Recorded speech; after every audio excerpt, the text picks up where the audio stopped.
My name is Jeremy, and I'm an instructor here at the National RV Training Academy here in Athens, Texas. I'm an instructor here in the air conditioning and also in the solar classes. So today I want to talk to you a little bit about both. Have you ever wondered, how can I make my air conditioner more efficient? And also, how can I not put such a strain on my inverters? I'm going to tell you with this little guy right here. Welcome to another 2-Minute Tech Tip Tuesday. Brought to you by the National RV Training Academy, the largest hands-on RV training academy in America. Hey, before we get to the video, which I know this is the reason why you're here, go ahead and hit the subscribe button. That way you don't miss anything. Hit the subscribe button now. Thank you. Now, back to our Tech Tip Tuesday. Now what this is right here, this is a MicroAir EasyStart. And what it does is when your air conditioner is cycling on and off, that initial load that is taken by that compressor, it breaks it up. So instead of one big punch, this guy right here, it breaks it up into a series of different micro punches. And then at the end, it delivers whatever else is needed to get your compressor up and running. What it does is let's put this into power consumption, right? So when your compressors start, they take anywhere from 60 to 70 plus amps every single time when this thing cycles on and off. So what this guy does right here is it takes that big load, that 70, let's say 70 amps every time it gets going, and it breaks it up.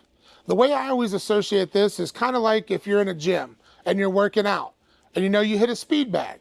So how we come up and we go down. So every time we're hitting that speed bag, this is what this does. Every time that AC current goes up, it actually will hit and do a little tap. Little voltage coming in there for you. It'll keep building up slower and slower. And then at the end, it'll give it that last nice little punch to be able to get your compressor up and running. So now we've talked about the benefits of what it does here for your air conditioner. Now I mentioned also I teach a solar class as well. These guys right here, they're a pivotal part on any solar installation. So what I mean by that is anytime you go ahead and you start up your air conditioner, if you're off-grid, boondocking, whether you have only running off of battery power, what this guy does for you as well is it also helps take that initial load off of your generator, your inverters, things along those lines. So if you ever hear your inverter bogged down, generator bogged down, this device will help that and prolong the life of your generator and your inverter as well, because we're not putting so much strain and stress on those appliances as well. So now we've talked about what this EasyStart does, how it helps your air conditioner, how it helps your inverters, and even your generator. As you can see here, I've got a bunch of different tools that you're going to need to be able to install this thing timely and safely. Because let's be honest, safety is the #1 thing here for us, okay? So when we're up here, first of all, you're going to need your handy dandy multimeter. Because when we get up there, when we get under this shroud, we have our capacitors on our air conditioner. One thing we're going to make sure we need to do, set your multimeter to the correct position, which in this one is volts AC. We're going to take our leads and we're actually going to go ahead here, and I'll demonstrate in a little bit how to discharge those capacitors. Because I don't know about you all, I've been hit by one before, and that's something I never want to happen again. So this right here, this is one of our most important tools we're going to be using today. So also you're going to need to get you a good pair of crimpers and strippers. So I've got mine handy dandy go-tos here, my Cobalt and my Doyle strippers to strip that wire back. Because like if you didn't see, looking on this EasyStart, I have 4 wires that I'm going to have to connect up to my air conditioner to help get this thing working. Then also I'm going to need a pair of needle nose pliers. Because when I'm in there, I'm going to need to take some wires off of those capacitors. And I'm going to do it safe. So I'm going to take my needle nose pliers to be able to pull those wires off safely. And then also, last but not least, some good electrical tape and some wire nuts, because we're going to have to make some wire connections together. What we've got is we've got our shroud off, and we have this little door holding our capacitors in place. So now what we're going to do is we're going to take your multimeter, don't forget, set it to volts AC, and I'm going to go ahead and touch with my leads each tops of this capacitor. With the wires on, I'm going to go ahead and check, okay? Now I've fully discharged there. You might not have seen anything happen on my multimeter, but don't worry. What I've done is I went ahead and got rid of all that stored up power in that capacitor for us. Now that I've safely discharged my capacitor, I'm going to go ahead and grab my MicroAir, and let's go ahead and start installing it together, shall we? All right, so now what I'm going to see, as you can see, I have 4 wires here. I have a brown, a black, a white, and an orange wire. So me personally, I always like starting here with our EasyStart black wire. So what you're gonna do here in this Coleman instance, what we're gonna go ahead and we're gonna look deep in here in our wires, and we're gonna find where our purple and our black wires meet. The reason why we wanna do that is because this is what's gonna send that 120 volt signal up to our compressor itself. So what I need to do is I'm gonna go ahead and grab some cutters. Right down in here, I'm gonna go ahead and I'm gonna make this connection. I'm gonna cut that off. This, just go ahead and throw it in your pocket. We're gonna discard that anyway. I'm gonna go ahead and find my strippers now and strip those 2 wires off. All right, now that I've got those 2 wires stripped, I'm gonna go ahead and take the EasyStart black wire and I'm gonna incorporate that in with the black and purple wire from the air conditioner itself.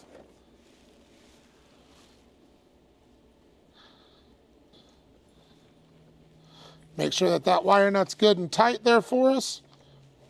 I'm gonna do my tug test to make sure I'm good. And then I'm gonna grab my my electrical tape over here and make sure I put a couple of rounds of electrical tape on here for safety. Because you don't want your customer or yourself driving down the road and these wires come undone. So now we've got our first connection done. Now what I'm gonna do is I'm gonna go to my EasyStart white wire. Now what I have to do is I see I have a white wire up here on my compressor itself. I need to go ahead and trace those wires all the way down into my capacitor area and find where it comes here on the top of my capacitor. This is where I'm going to go ahead and grab my needle nose pliers and safely go ahead and take off that white wire right there. So then what I'm going to do is I'm going to take the EasyStart brown wire and it's going to connect right to the white wire that I just pulled off my capacitor. Again, safety first, I'm going to take my electrical tape and make that connection nice and tight. So now I've got 2 of my 4 wires connected. So remember, I pulled off that white wire from my capacitor. I need to take the EasyStart white wire and just go ahead and replace it on the same side of my capacitor. So here, if I pull this out, you can see I've got a red and a yellow wire. That EasyStart white wire is gonna go right on the same side as my yellow wire for my capacitor. Then that leaves me right here with just 1 wire left. I'm gonna go ahead and take that orange wire and it's gonna go and become friends with the white wire, or the red wire of that capacitor itself. So now I've got all of my wires done. I'm gonna go ahead and put my capacitors back in. So now what I would do in this situation, I would go inside the customer's RV and I'm going to make sure that I let my air conditioner cycle 5 times. But in this case, I have a tool here as a tech that I can use, and it's called the peacemaker. So what it gives me the opportunity to be able to do is be able to turn on my high fan, my low fan, and my compressor. So for this right here, we're gonna go ahead and use the peacemaker, all right? So what this guy does, it plugs in, it's 120 volts. I'm gonna plug it in over here to my wall. Then I also have my pigtail adapter here for my Coleman unit.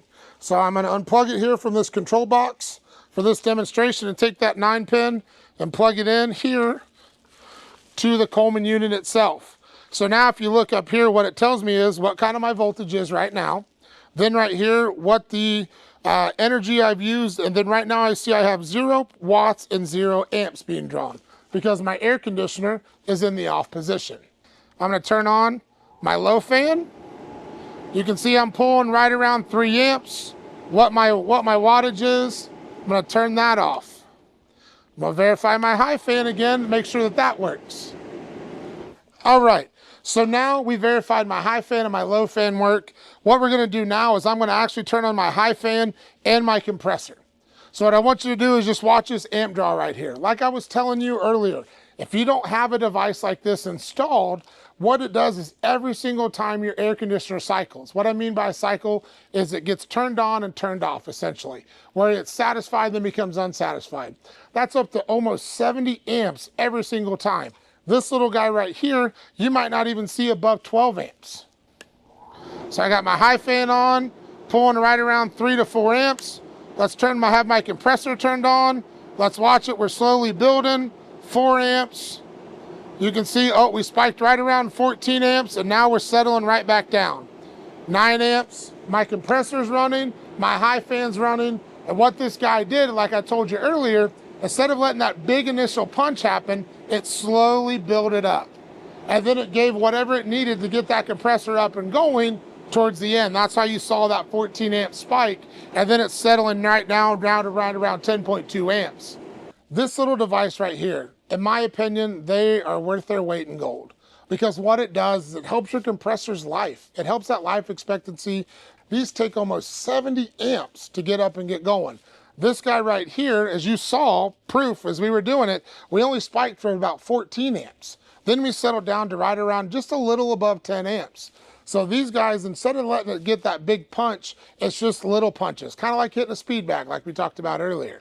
You can see how instead of that big draw for your inverters or your generators to be able to handle, now it's got much of a smaller amps to be able to make those more palatable, more usable, and not do so much damage, not make those things bog down, not make those things work harder than they should. Even though it's for a split second, they still have to work harder. With this device right here, it just helps everything run more smoothly. So to me, if you're out and you want, especially in the hot areas, these things are worth their weight in gold. If you're considering solar, these are also something you're going to want to definitely consider when you're doing that install. And there's your tech tip. All right, before you get to the bloopers, which is why you're here in the first place, the RV industry needs thousands of RV technicians and inspectors, and now is the perfect time to do that. If you want to make more money or have more control over your time, go ahead and click the link below. Or if you just want to learn how to fix your own RV, got something for you there. Head over to rvtechcourse.com and get started today. Now for the reason that you're at the end of the video, roll the bloopers.